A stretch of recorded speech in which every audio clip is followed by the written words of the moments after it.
Trading நீங்கள் பண்ணுறீங்கன்னா இந்த வீடியோ உங்களுக்காக தான். மார்னிங் ஒரு டைம் ஃபிக்ஸ் பண்ணிக்கோங்க, இல்லைனா ஆஃப்டர்நூன் ஒரு டைம் ஃபிக்ஸ் பண்ணிக்கோங்க. அட்லீஸ்ட் ஒரு 30 minutes to 1 hour time fix பண்ணிக்கோங்க. அந்த டைமில் மட்டும்தான் ட்ரேட் பண்ணுவேன் அப்படின்றதுக்காக உங்களுக்கு ஞாபகப்படுத்துறதுக்காக மொபைலில் நீங்கள் அலாரம் ஃபிக்ஸ் பண்ணிக்கோங்க.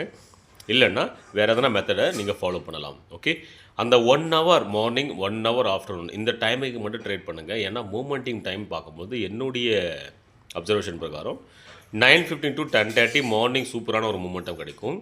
ஆஃப்டர்நூன் பொறுத்தவரையும் 12:30 to 1:30 இதுக்குள்ளே வந்து நல்ல மூமெண்டம் கிடைக்கும். ஓகே, இந்த டைமிங்கை நான் ஃபாலோ பண்ணக்கூடிய விஷயங்கள்.